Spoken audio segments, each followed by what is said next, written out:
Hello, welcome to the Level 20 Lounge. Welcome to Level 20 Sportsline. I'm Mike Migliori with Smokin' Jim Frazier, Chip Hayner, and Al Levine, the Talking Machine. We start out every week with what's on your mind, so let's start out like that. Al, what's on your mind? Well, what's on my mind is we had a beautiful day in the city, and you have all these Steeler fans, which I'm one of them. They're all negative. They're all upset. It's like this is one game out of 16. I'm still saying 11-5. I don't care how great they looked offensively, and I don't really care how bad they looked defensively and couldn't stop them on the last 5 drives. I'm still an optimist. I'm still a Steeler fan, and one game's not going to get me down. We still have a bye week, and maybe Troy will be healthy in 2 weeks. So that's what's on my mind. Stay positive, Steeler fans, and quit giving up on them after every week. All right. Well, thanks, Al.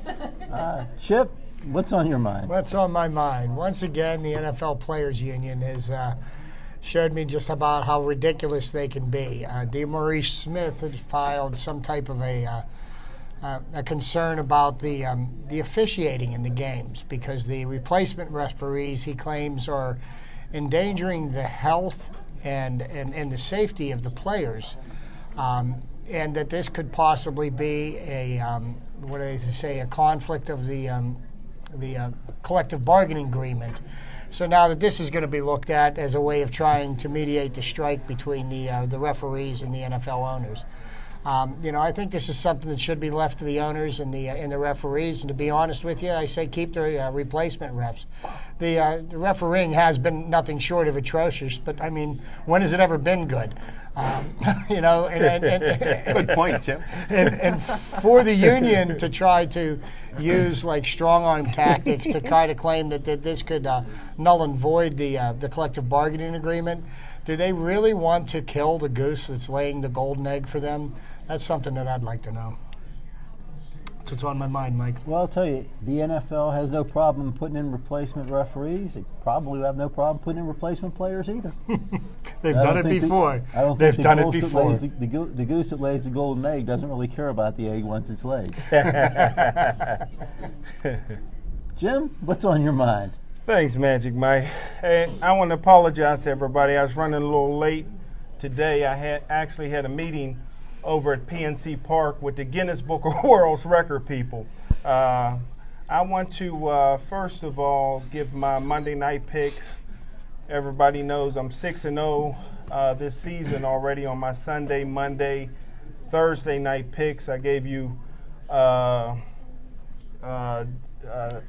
Falcons over You don't have to repeat the history. Just tell us the new pick. Last week, Atlanta Falcons over Denver.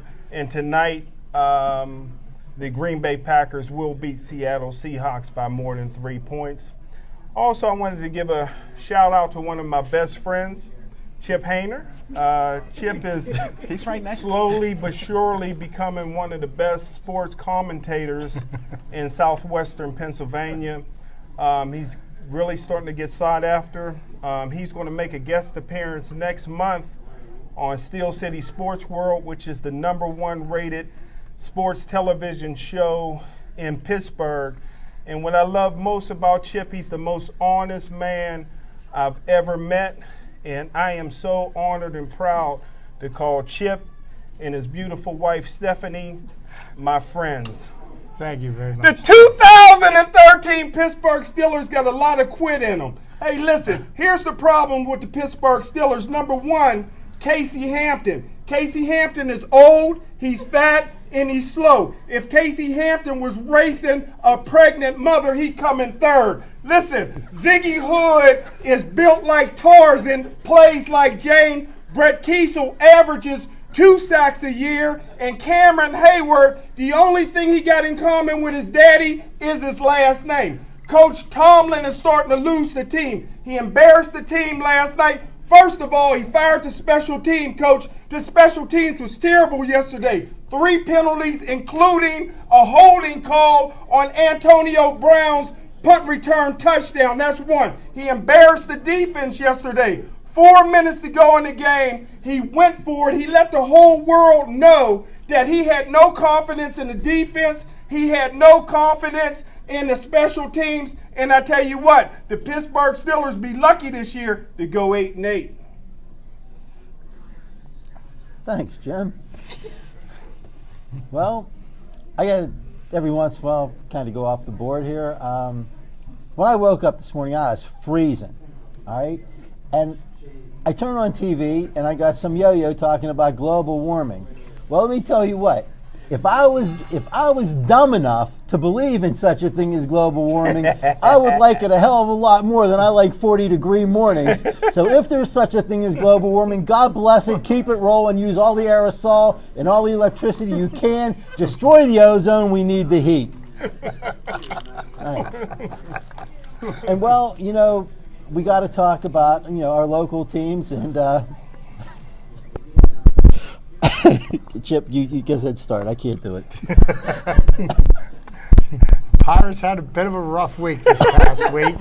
And what I'd like to focus on is the positives. So I'm going to focus on the win that they had this past week. They broke the 5-game losing streak yesterday. A.J. Burnett broke his losing streak as well. It has now become the first Pirate pitcher since 1991 to win more than 16 games in a season.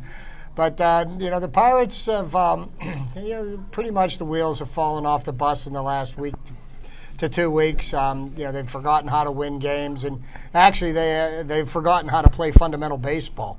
There's going to have to be some serious evaluating done on all facets of the Pirates, from the management staff to the, you know, to the playing staff, all the way down into the minor leagues, because if you look at some of the mistakes that are being made by the players on a regular basis, these are things that mistakes that they should have made in the minors.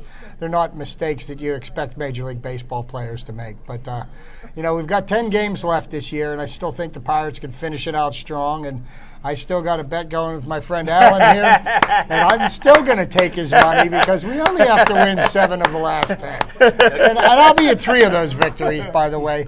But, you know, I haven't given up hope on the Pirates. You know, the team that they had this year took them as far as they could get. They do need to make some improvements. You know, they need help on the pitching staff. You know, one of the things that makes me scratch my head is I've watched them continue to trot out Jared Hughes in a reliever role. And, you know, Jared Hughes is a pitcher who relies on his sinker ball pitch. And I think that actually what the Pirates ought to do with him over the winter ball and going into spring training next year is see if he can't work better as a starter, because as a starter, the more pitches you throw as a sinker ball pitcher, the more your pitch drops. When you come in rested, you know, the pitch comes in flat, and generally it gets hit a long way. And that seems to be what happens to him, because after he either hits or walks the first 2 or 3 batters that he's seen, when he finally throws one in the strike zone, it gets banged off the wall. But, I mean, that's just one of many things that the Pirates need to work on. The Brewers kind of wrote the book on how to beat the Pirates. They ran wild on them last week. They stole more bases. Geez, it was almost like watching Maury Wills or Ricky Henderson in their heyday. But, you know, the problems, you know, are pretty evident, and I think they're going to figure out a way to work through them. You know, so I'm looking forward to 2013. Oh, that sounds like a give up on this year. I'm looking at that dollar, my friend. That might have been a Freudian slip here. They have to win 70% of their games right now. What's the percentage, Chip, that they've won, I think, since August? I'll give you a longer range here. They're not even close. And here's the problem. Some of it goes all the way to the management. You aren't going to fire the whole team. Whether they have subpar catchers, shortstops, we can argue about the Mendoza line. I have to eat crow on Alvarez. He's had a great season. I do want to bring it up because 2 of the guys here keep calling him MVP, and I texted them the other day, MVP Alvarez, so I concede that fact to you. And I also concede that Walker was the glue with this team, at least in my opinion. And when he went down, they lost any semblance of team. They lost the team, and they found the 2 letters that are in team. It's called me. And that's what they go for. I mean, you know, people talk about I guys, but these are me guys. And look what they're doing here. Some are padding their stats. Some are trying to keep a job in the major leagues. They do have to make some hard decisions. And I hate to say it, Chip, Hurdle might have to go. I mean, some of the decisions he made and some of the fundamentals, I've played baseball, you have, we all played sports. I know in Little League, we learned a lot of these things with not overrunning bases, where to throw the ball. We were yelled at constantly. Throw the ball here, not behind the player, and look what happens. So, I mean, these are some deep problems that they do have, and they did well when they had the hitting and pitching, but when they don't, look what happens. No, and I do have to concede to your point that yes, Clint Hurdle needs to be evaluated. I don't know if necessarily getting rid of him right now is the right answer, but there's some consistencies in what he did last year and this year. He brings an enthusiastic team to the field. He brings a team that can compete. But there's been failures in each team as the season has gone on. And and yes, these things do need to be evaluated. There are facets of, either there has to be improvement in the way that he's managing the team and the prospects are being taught, or changes do need to be made. I personally think that they give him another year. Here's why I disagree. See if he can work these things out. Mike has been outspoken on the team that Hurdle is terrible as a manager. I said that if he went by his gut and he was winning, then that's fine. He went by his gut and was losing. So to me, he got to go. And then other people much smarter than myself will tell you with baseball, 1 or 2 players don't make a difference when you're 20 games under 500. But when you're 5 to 10 games under 500, a couple good players will lift you up to the playoff level. The same thing goes with managers. We have a losing culture. Every one of us on here knows that. This will be 20 years that they're going to lose. I'm hopeful that they can get 500 because they only have to go 6-4, Chip. So that's what I'm actually hoping, that they go 6-4. But that's another story. But that's the problem here. You do have to make a shakeup like that. And sometimes they're getting comfortable with a manager who's a player's manager too. Sure, he sits these guys down when they don't run out of ball, but he also coddles a lot of them. And that doesn't work very long, especially when you're losing, and we have too many years of it. So let's see what Nutting has in him this year and where he's going to go with it. Because 2 years, this will be, I heard a stat, 16 games over 500 will be the first, and this will be the worst collapse if they go under 500. There's been only 2 other times where teams, I think even in the 70s there was a team or 2, they were 18 games over 500. They're going to get a whole chapter in the Guinness Books of World Records. Well, you were just with them, so I'm trying to give you the stats that you can be the PR man. When they go below 500, they'll be the first team to get a record that's that bad. So you're spot on, as they say. Way to go, Bucks. They don't have to go below 500 to be a terrible collapse. I mean, they were 16 games over. They were in first place at one point not long ago. They were in a wild card spot at one point not long ago. They've collapsed totally. Even if they should somehow manage to end up 500, which would be miraculous, they're still, right, it's still dollar. a huge collapse. But as far as Hurdle's gut, I don't know if it's right or wrong. I know it's substantial, and that's about all it really is. All this slob does is he hangs on the rail, chews a bunch of gum, and I'm not sure he's even watching the same baseball games that I'm watching. I see Ray Searage come up and whisper to him, and he just shakes his head, no, no, no, and he leaves pitchers in to get shelled. And Chip, you're right. This isn't the right time to fire him. They should have fired him in June. This guy should have been out of here a long time ago, but they're going to bring him back next year because he's still under contract next year, and they're not going to send him away and pay him. All right? What they need to do, and I've said this a million times, the Pittsburgh Pirates have a culture of losing. All they do is they bring in people that have losing records. Clint Hurdle had a losing record when they brought him in here. Every other coach that they brought in has had a losing record, and if you go beyond Hurdle and his coaching staff, Tracy had a losing record, Russell had a losing record, and McClendon never hit 250 in his life, so they brought him in and made him batting coach. He had one player that ever hit 300, so they brought him up and made him manager. And if he'd have had another 100-game losing season, well, then who knows? They might have made him general manager. But this team has a culture of losing. They need to bring in a manager that has a winning record, not just somebody that had one good season here or one good season there. They need to bring in somebody that's wins number is higher than his loss number. If you don't bring that, you bring in another loser, and that's all they have is a culture of losing. Personally, yeah, I think probably Pedro is the MVP for this year. He had a great season. Garrett Jones had a good season. Andrew McCutchen is going to back into the batting title. All these things are nice. But personally, the only person that I see on the ball team that's really a major league player is Starling Marte. Thank God he doesn't speak English, so he can't hear all the garbage these other players are talking about, because they're quitters. They've quit on the team. They quit on the manager. And no, you know what? They're not going to win 7 more games. They're not going to win 5 more games. They might not win any more games. Yes, Chip. Yes. Show me the money, Chip. Thanks, So what do you Mike. think, Jim? I know your MVP's Pedro. Now what? What else? We stole his thunder. Come on. I'm a believer.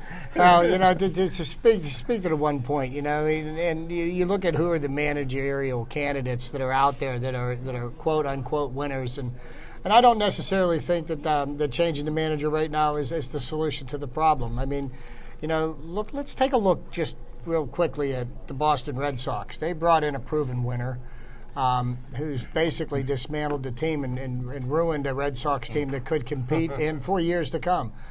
Just because you bring in somebody new and you got a shiny new car doesn't necessarily mean that's going to be the best thing for you.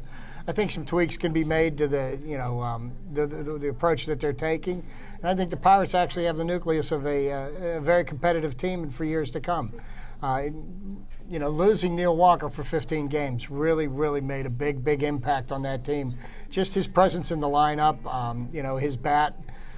He was another candidate that could have been considered, team MVP, and it'll be, it's going to be painful watching the rest of the season. I still feel the Pirates got 7 wins in them.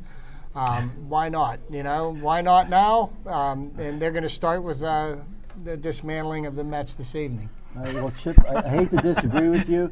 I think they have a nucleus to have a competitive team for half years to come, because they haven't been able to prove competitive for any year so far. But anyway, we have some nice guests coming up today. We have coming up right now. We're going to have Heather Tate to tell us a little bit about her business and what she's doing to help out disabled people.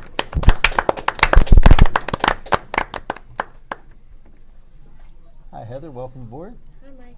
How are you? Very good. Why don't you tell us what you have going on? Well, I have a personal assistant business that I've been doing since 2008. And I just recently added to the umbrella house cleaning, home staging, and cleanouts. Okay. So I'm excited about that. Home staging I'm really excited about because I like the idea of decorating. So I'm going to be going into, real estate listings and home staging, decorating, making the house feel like home. Okay. Now, as a personal assistant, probably you can be very helpful to people that are disabled. They can't do a lot of things for themselves. And since I know somebody that's coming into that range right now, I think that's it's a personal preference for me. But tell us, like you said, some of the things that you can do go into somebody's home, what you can do for them. As a personal assistant, I do like personal shopping, laundry, dry cleaning. I'll drive you around, event planning, anything you need help with on a daily basis, your daily tasks. Okay. And how can someone get in touch with you? They can reach me at my cell, 412-583-4038, or my email address, tate.heather, HEATHER, the number 5 @gmail.com. Okay. Let's do it one more time, but go a little bit slower so we can, Sure. My phone number, 412-583-4038, or my email address, Tate, TATE, .heather, HEATHER, the number 5 @gmail.com. And you do some things with boxing as well, don't you, Miss Yes, Heather? I do. I love boxing, amateur boxing. I love the kids. Me and Jim, we commentate. I love it. It's exciting. We do interviews. I can't wait till that's coming up. So the Golden Gloves are coming up soon, right? When will that start? I'm not sure. Usually February. Yeah. So I'll be ready for that. And so then I miss the kids. You know Jimmy Savetic. I know Jimmy Savetic. Hard-working man. Yes, he is. Always for the kids. Yes. And you know Bill Neal. No, Bill Neal. Have you Another ever seen hardworking man. Have you ever seen the two of them together? No. I guarantee you they're the same person. No. So yeah, I'm excited about that. Good. Golden Gloves. I love Good. it. Well, you've been doing Golden Gloves for a while now. Yes. Actually, you were part of the first show that Jim and I did together, Champions, and so you've been doing this for some time. Who is the best amateur fighter that you've seen here? I'm an amateur fighter. I would have to say, Got to be for Quan, the show Kimbrough. Who? I would say he's good.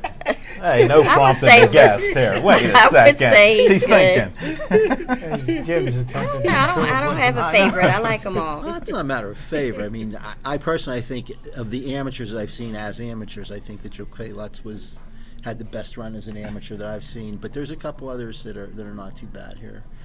Sammy Vasquez, pretty good. Again, no longer an amateur, but we've had a pretty good run of amateurs. And for Quan Kimbrough he was pretty. He was very pretty. Didn't like to fight, didn't like to get hit, but he was pretty. So, well, okay. Heather, you guys got any other questions for Heather? With your business there, have you incorporated it or anything, or have you searched to expand it or done any marketing? Yes, Okay. online. And where can they find you on some of those things? Well, What's the best way? So you gave your phone number and email, but do you have a the best way Facebook is page flyers. or anything? I have a Facebook page. No, I mean for the business. No, you got to do just something flyers, like that. Little word of- marketing tip there. No, I would prefer to do word of mouth and flyers. That's Okay. how I That's the best way. To do it. absolutely. Okay. Absolutely. Just I thought get- I'd ask you. There are people are listening. They watch us on YouTube. Yes. So they may want to know where else they Yes, can word of reach you mouth there. and flyers, email address, and my phone number. And mostly in your local area. Is that what Yes. you do? Yes. Okay. Yes. And My you want to local- say what community you're? Penn Hills. Okay.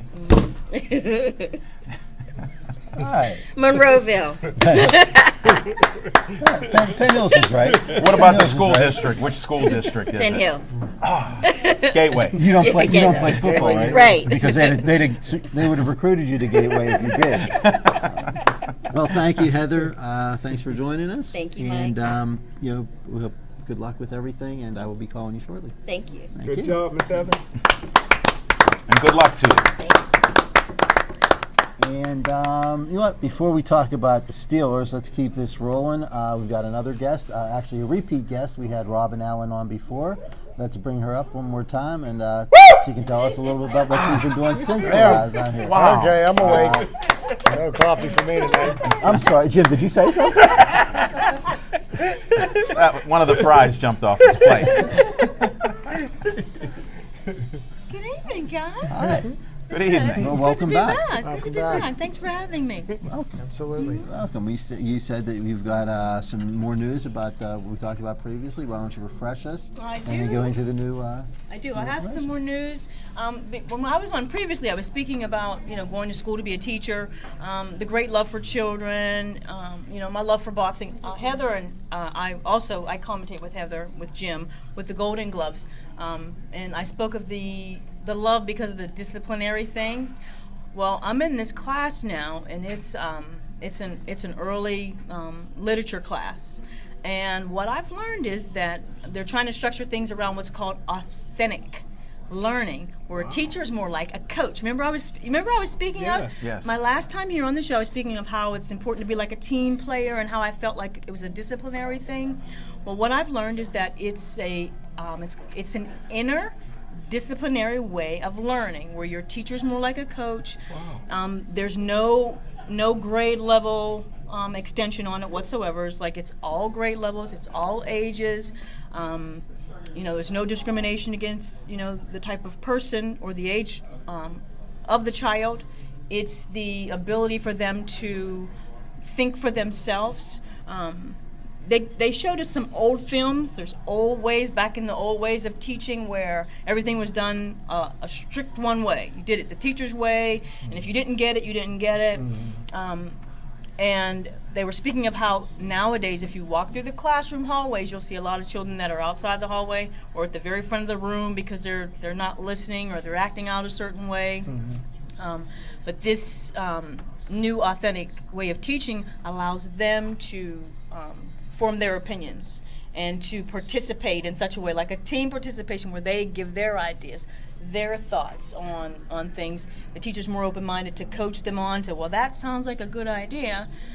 It's a cultural thing because of different backgrounds and different upbringings, and it also stabilizes mental health issues, which is, if you turn the news on, something that we're constantly dealing with, which is where I target back into the CCOP, the Clarendon Community Outreach Program, where I am the assistant CEO.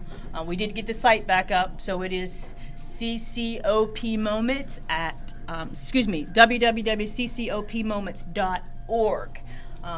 Take a look at the site. Send in donations. We've been working very hard to get a building again, and John has been in school for quite some time, and he is actually a professional in mental health. So the whole thing is this mental health issue, and the more you turn on the news with all this violence, it's a mental health thing, and the boxing is a part of it, the disciplinary issues of the boxing. And this is in the Clarendon area? It is going to be in the Clarendon area, but Do you think in Clarendon it'd be better off blowing Clarendon up and then starting all over? well, here's the thing, and this is where the ministerial aspect comes in, because Jim spoke to me as me being a minister. What I didn't say is that I've been in ministry for 15 and a half years. I'm actually an ordained elder, believe it or not. But the title is not any of that. It's knowledge. It's what you walk in and what you believe.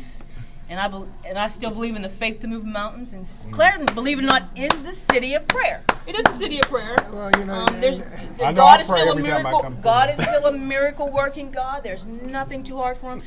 And sometimes I think things happen just to show people He's still God. Yeah. He's still God. But it is an extensive thing where, believe it or not, it's supposed to begin there, but it's supposed to go beyond there. But it's a major. It's a major. I'm not from Clarendon. We've had people from Clarendon call the show and threaten to shoot Jim. Yeah, I remember that. Speaking of Clarendon, the high school football team, they're right in the midst of one pretty remarkable run. They've won 51 games in a row. They took a team that was supposed to give them a game and took them out behind the woodshed and spanked them last what was it, Thursday evening on television. Yeah, I hate to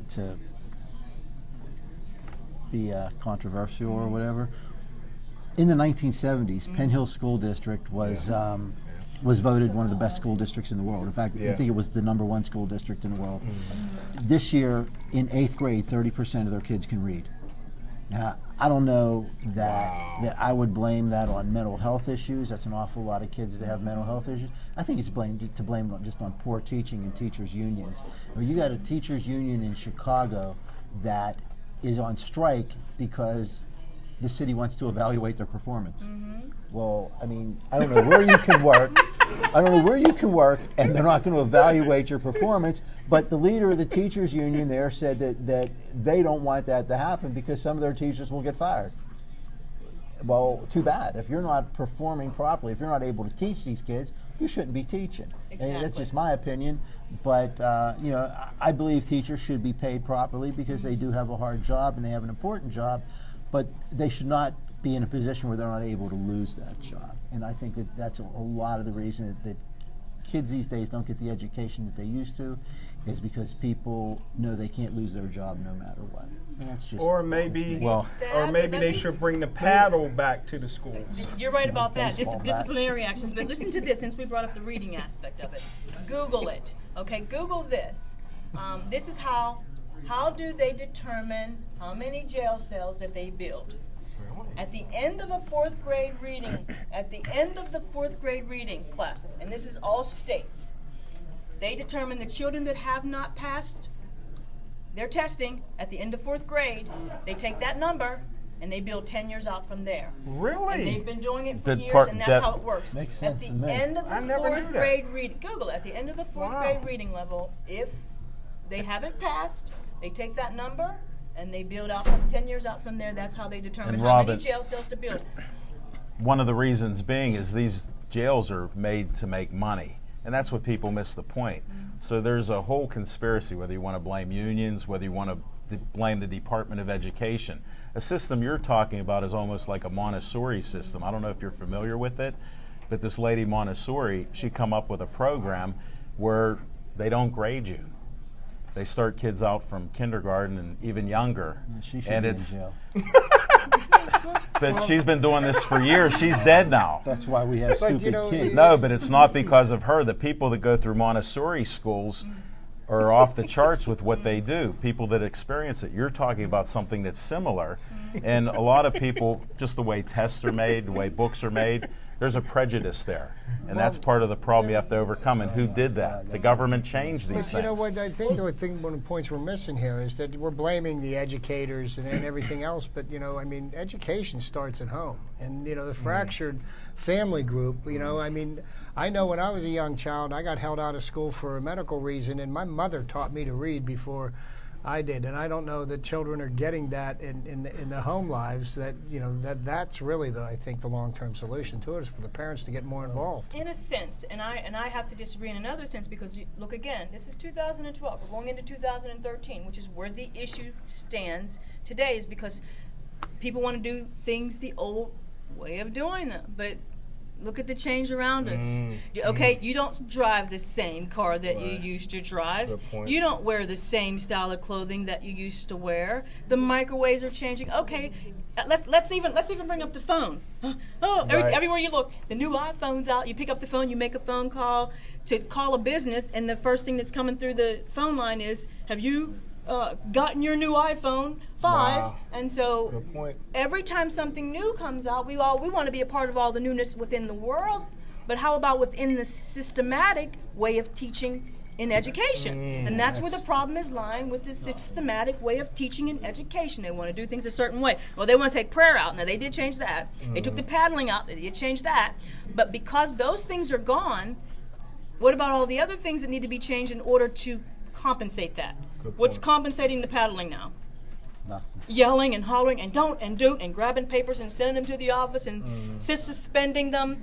It's not working. It's causing more violence. Yeah, It's causing absolutely more right. issues, and it is causing mental health problems. It is, and it's causing a If you look at problem. the people that are Well, doing the that- violence, it's young men. It's causing a You problem. know, they're teenagers basically, and they're the ones that are doing a tremendous amount of the violence. And I'm interested in this. I'm not going to Google it, but I'll have my personal assistant Google it for me. Rob, I hate to cut So you anyway, off I'm with going to this. go, but What's again, your website again? Come on. ccopmoments.org.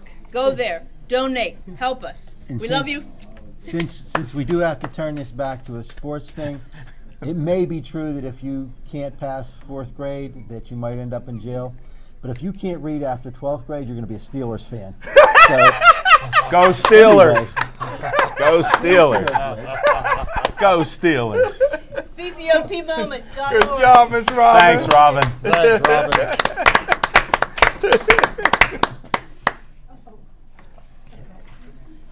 keep these short and good.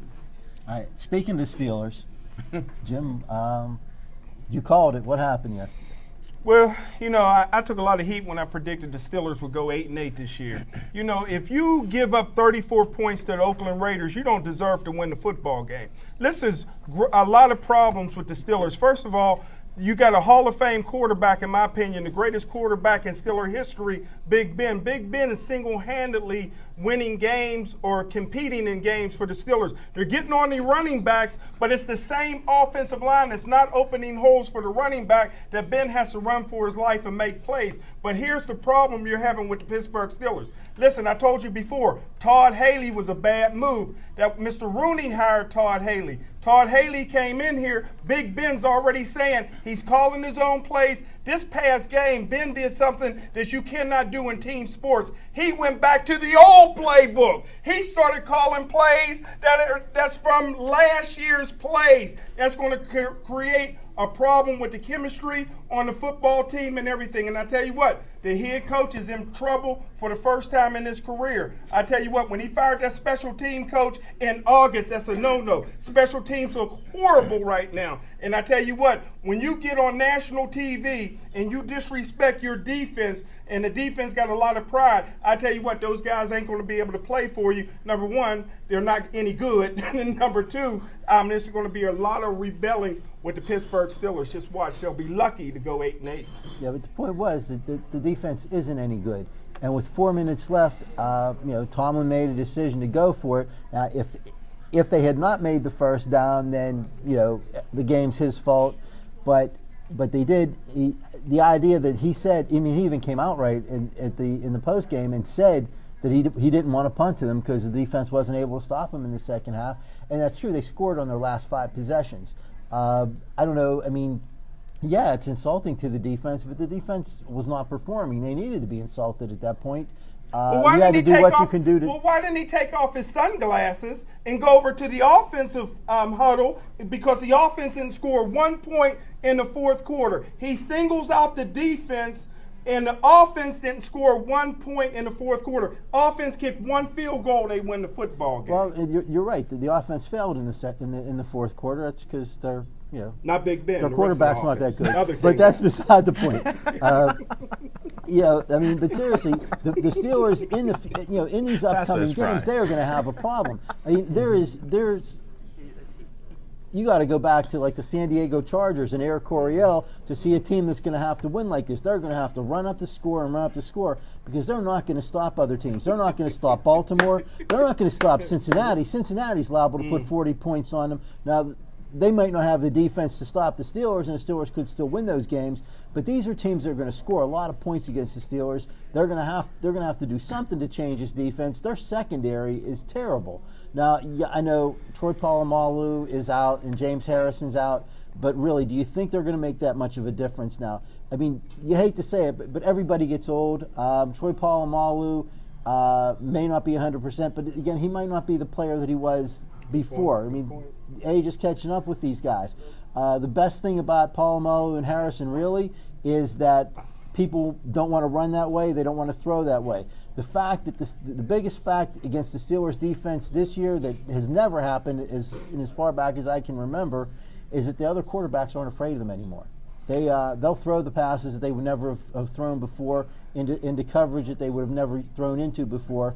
The quarterbacks and the other offensive coordinators don't respect the Steelers' defense right now, and that's going to be a problem for them. Well, before we take the Steelers coaching staff and everybody else that has anything to do with the team to task, I mean, look about the way the game was played yesterday. The Steelers lost that game more on the mistakes they made in the game, and one of the more glaring ones that directly led to the final score in the game is Antonio Brown fumbling in the middle of the field. He's not protecting the ball. He's out in the middle of the field. He's holding the ball out like this. It gets punched out. I mean, he's clowning around and mugging, trying to get, on the highlight films, and he fumbles into the end zone, and he almost blew that touchdown. I mean, somebody needs to, remind this young man that, you need to celebrate after you get the ball into the end zone, not before. How many times did the Steelers ruin a drive with foolish penalties, and how many times did the defense extend drives by making foolish penalties? These are all mental errors that, ultimately it comes down to the coaches, but the players on the field, they've got to do a much better job and be much more consistent and have their heads into the game instead of wherever they were at. And I've been saying all along, and I'll go to L after this, I've been saying for years, since 2006, when Bill Cowher's players start retiring, the Pittsburgh Steelers will go down like the Pittsburgh Pirates and be fighting for 500. When it comes to the Hall of Fame, the chin should be in. Wait a minute. You just got done saying he had all these great players. Bill Cowher had all these great players, and they won 1 Super Bowl. If they were so good, maybe it was the coaching. Cowher was the worst coach the Steelers ever had. I'll take the middle ground. He couldn't even manage the clock. Sorry, Al. I'll take the middle ground. Cowher may have had his flaws, but he averaged 10 wins a season for 15 years. But that's better than average. But there's one thing he did. He played not to lose. We've had this discussion on the other show. He plays not to lose. He makes certain plays. Then all of a sudden he got crazy when he gives a quarterback a kiss. Then he's allowed to go out and throw a ball. I mean, the other time it's handoff left, handoff right. Then he kisses a guy, and you can throw the ball all you want. Then they get another quarterback. Let's be like Air Coryell. So Cowher isn't one of the greatest coaches. Sorry, Smoking Jim. Well, In the last year, I'm getting flashbacks of his last year as a coach when he lost the team. And this sort of looks like what you're alluding to with Tomlin. The little dissension he may be creating in public by doing what he did. But like Mike said, the defense was not stopping them. There was no way that they were going to stop him. Carson Palmer, when he's actually moving around, how much time do you have to throw? Because he's one of the most immobile guys and doesn't move around. Kiyomatsu's the guy that changed his whole career.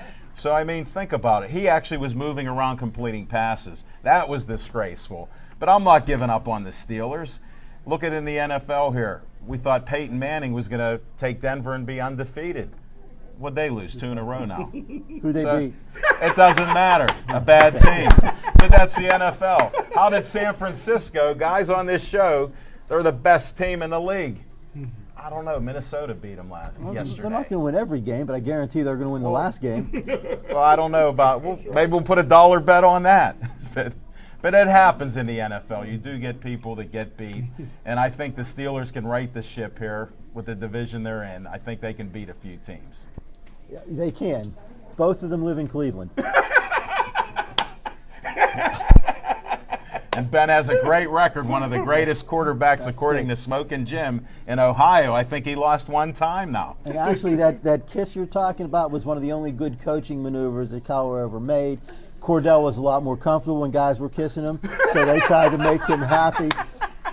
But with the teams that he had, a superior coach like Mike Tomlin would have won 14 games a year, and Chuck Noll would have won 20 games a year with that team. Chuck Noll was the greatest football coach ever. No argument here. Ever. Any the level. Emperor. Better than Pete Ian Marino, who's the second greatest football coach ever. But anyway, yeah, I think that they have a lot of problems. Like I said, I can't think of what teams they're going to stop. I mean, they first off, the Steelers can't run the ball. Their garbage offensive line has been putting up some pass protection, I guess because they're big and fat and you have to run around them. But they can't open up any holes for the running backs, no holes at all. And their defensive line can't stop any running backs. They really miss Aaron Smith a lot, even though, he was getting old. He was hurt a lot. But he could stop the run. And they miss Casey Hampton a lot, too. I don't know what that blimp is that they roll out there with Casey Hampton's number, but he sure doesn't play like Casey Hampton anymore. They miss him terribly. And who they really miss, and he was old and he had lost a step, but they missed James Ferrier a lot because he was the quarterback of that defense, and he had them, just right. And they miss that guy an awful lot. They have right now no secondary. Ike Taylor's out there, and Ike Taylor's is a serviceable player, but he is he's no he can't do all that. And they're just it's a rough time for the Steelers defense right now. Yeah, they don't have the depth at linebacker that they've had in years past, and they're real thin, and even the starting four that they put out there, aren't the caliber of the linebacking course that we've seen in years past. But they're going to figure it out every week. This week we're down on the Steelers because they lost to a team that they should have beaten. Next week they can't lose. So I think that's a great thing. They'll heal up. All of this will be fixed with the next game that we win, and we'll see what happens. The wins do cure a lot of those problems. That's a true Yinzer. That's a Yinzer. If they win, they're Chip, going way to the to Super go there, Bowl, buddy. and when they Way lose, to they go. fire everybody. That's a Pittsburgh sports fan. Yesterday, the Pirates beat the Astros, and and I listened to them going to the World Series all morning on the fan. Yeah. That's a true. But Pittsburgh the thing that fan kills right me there. about all of our so-called experts that call into these talk shows is that, everybody's got all the answers to all the problems to every one of our sports teams. But I'd like to see one of them ever take ownership to make the decisions. It's real easy to criticize somebody else, but Oh my God! Let any one of them. from Pitt to Penn Hills football team to Gateway to the Penguins to the Pirates and Steelers. Any one of them call me, I'll make the decisions for you, no problem. Speaking of Pitt, Pitt put up almost 1,200 yards in offense in the last 2 weeks. Now, granted, one of those games was against a high school team, but Gardner Webb, they were in it for about 25 seconds. Not even that long, Chip.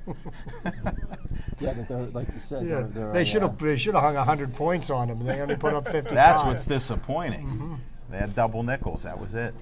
Well, we do have one more guest I'd like to bring up. Bring up Drew Volchko. We talked last week about the event that will be here this Sunday, September 30th, and Drew's going to give us a little bit more information about that.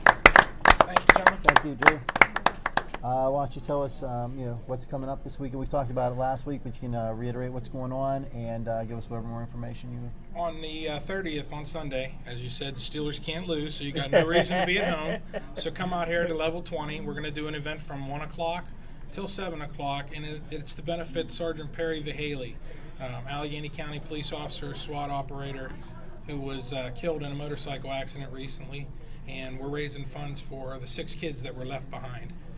It's going to be a fantastic event, beer specials, food specials, auctions, and you guys could have told me before you were going to trash the Pirates, because I've got these tickets that we have open for bid coming up. $1. Which game? I got $1. Which game? I'll start the bidding. These are for Friday's game, and the opening bid actually came so far at $100. It's 4 tickets and a parking pass. Ain't bad. Anybody Wow. who's interested to come I've for already Friday's got my game, tickets for Friday's game. you can stop in here and see Colin. And or it's the for crew a at great Level 20. cause. It No, is. Everything that's raised will go to Perry's kids and to his family to help offset all the cost. Fantastic guy.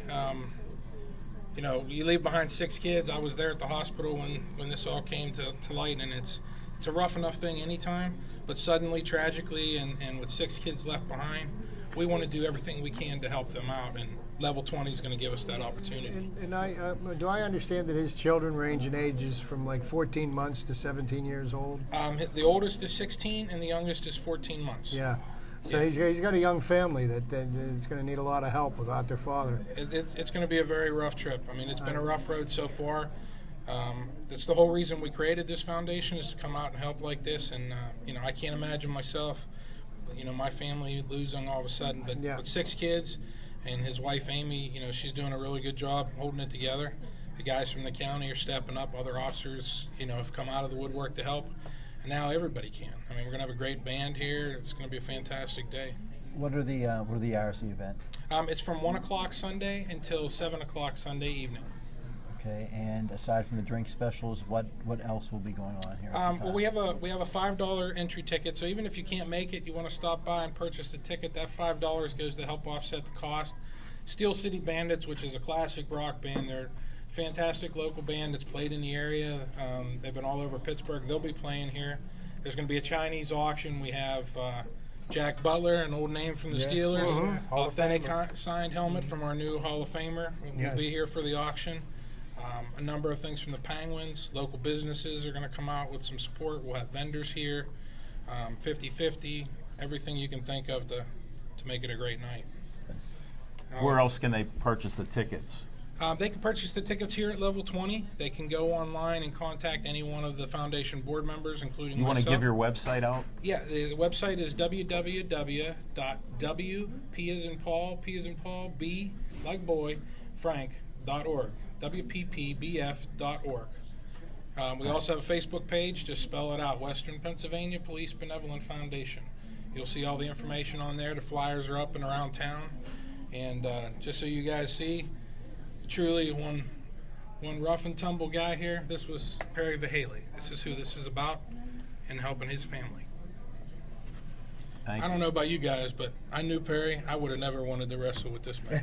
He's a big dude and a fantastic man. I mean, and I'm sorry that he's passed, and my condolences to his family. But I'm kind of glad that I've never met him, because I'm mad that I get myself out of trouble. Yeah, my first traffic stop with him ever, we had cookies at the park intersection. So I'm like, this is my kind of guy. It's cold. We got business to do, but we'll enjoy a little something afterwards. But yeah, you guys can. Anybody that's interested can stop in. These are for Friday or for Friday's game. So by Thursday night, we'll have the winning bidder will be contacted by Level 20, and they can go enjoy the game. That's great stuff. Very Great. good stuff. Well, And I thanks. expect that I'll have some applications here for all you guys to fill out to join, because you're going to be our 4 newest members, right? All right. How about a guest bartender? You need any guest bartenders here? I'm sure we can put you to work. We'll have some chores to be done by everyone. And the tips will go to charity if I get any and They decide do. to volunteer. Yeah, I like that. That's the way to do it. All right. Well, thank you, Drew. Thank you, and gentlemen. we didn't trash the Pirates. The rest of the league did. They did a good job all on it. their own. They could have just told me before I had to. Drew, put these they did it the old-fashioned way. They worked hard to get to the level that they did. They actually did it the old school way that we've talked about in The here City many of Champions times. and the Pirates. Thank you, gentlemen. Thanks, Drew. Thank you, sir.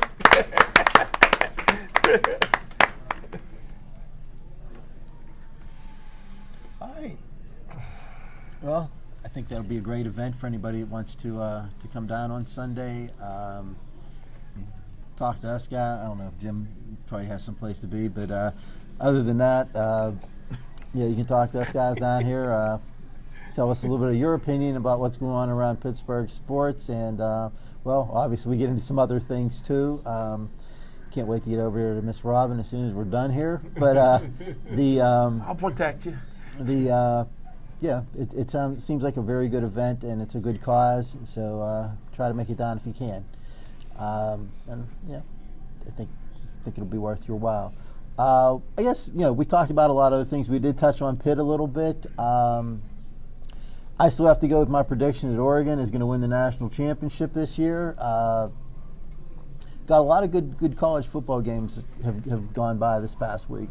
Well, Florida State and Clemson was, I tell you what, that was a must-see game. Florida State's absolutely loaded. Clemson is a great team, and Florida State really pulled away in the second half. Okay, and there is going to be something happen this year that I have always said would lead to a playoff system instead of a national championship BCS type system. It's very possible that Notre Dame is going to go undefeated this year and not play for the national championship. There probably will be 40 days and 40 nights of rain and all that happen if that occurs, but it's very possible that Notre Dame will be left out of the national championship game even though they're undefeated, and that will lead to a full-fledged playoff system. Wow.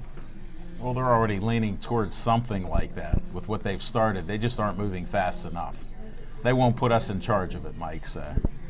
Day's not over. They're still taking half measures, and the thing that I think is such a joke about college football is, they finish their season in the third week of November, and then the bowl games don't start for 5 or 6 weeks.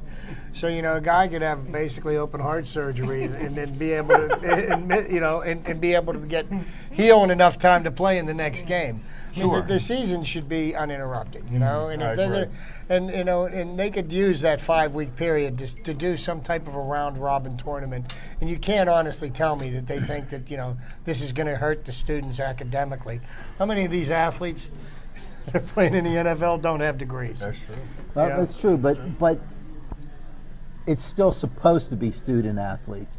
And most of these athletes do attend classes, with the exception of possibly Tennessee, where you could actually spend your whole 4 years in the football players' dormitory and never actually see the campus. Which is inside the stadium. It's inside the stadium. How convenient. You could play for Tennessee for 4 years and never see the school. Well, I'll be outspoken here. It's actually a minor league that's a feeder division for the pros. Just pay these guys. You only had Penn State, who was disgraced, who graduated more people than anybody with degrees, actual degrees. So why not just call it like it is? It's about money. That's what BCS is about. But so just do it. But see, here's the thing I have a problem with the paying the college kids to play football, okay? They're already getting something that's worth way more valuable than the couple of bucks they're going to get to spend on pizzas and beer. I mean, they're getting a free education. Now, because most of them don't take advantage of it and go and get their degree and can do something other than play football, I mean, let's not lose sight of the fact a college degree is worth a significant amount of money, and why should they be paid and given a free education? If they're paid, then they should have to pay for their education, just like any other. You think my general studies degree helped me in my career? Not at all. Look at him. He needs Miss Robin to guide him in reading when they commentate. Come on now. I've seen you in action. But I'm just saying, pay the players. Well, here, they could work a compromise out if you want to do something revolutionary. Compromise where if they want to go to class, then they pay so much because they'll make enough money to be able to pay for the classes. Let the other guys and girls that need the education, that don't have the money or the funds, spread 50 scholarships out among other people that need an education. Hey, you can clean it up right now. If Florida State can pay Savannah State $750,000 to come in there and lose by 84 points, they can play a real team and pay their players. Pitt played $350,000 to Gardner Webb. They can play a real team and pay those players a lot of money. We got to get together on that. Let's get together on that. Let me tell you why it's never going to happen. Right? Because the reason this is never going to happen is they wouldn't have any traveling expense. NCAA players, the first people that are going to object to it are the NFL. The NFL is not going to want to bid against schools like Notre Dame or Michigan, who can pay players a lot more than any of the NFL teams can pay them. Instead of kids coming out of school early, you'll have kids wanting to stay for 6 or 7 years because they'll get paid a lot better there. There'll be a limit. It'll never happen. 3.5-year limit. That's it. You're out, kid. You got to have rules. You have a commissioner like Goodell. He can lord over whoever he wants instead of the NCAA president who's a flunky who, look what he did at a school he was at, from covering up, sexual indiscretions and everything else that he told women not to even tell what happened there. Study that. Wow. This is the guy that made decisions for the NCAA. So they should just change the whole system. We're talking hypothetically. It won't happen. The NCAA is one of the most corrupt organizations in the world, second only to the Catholic Church. There's nothing more corrupt than that. Well, it's been a good show. Thanks a lot. We'll see you next week on Level 20 Sportsline. It's the fourth inning, and the Pirates are still tied 0-0. That's almost a win. Good luck, and we'll see you next week.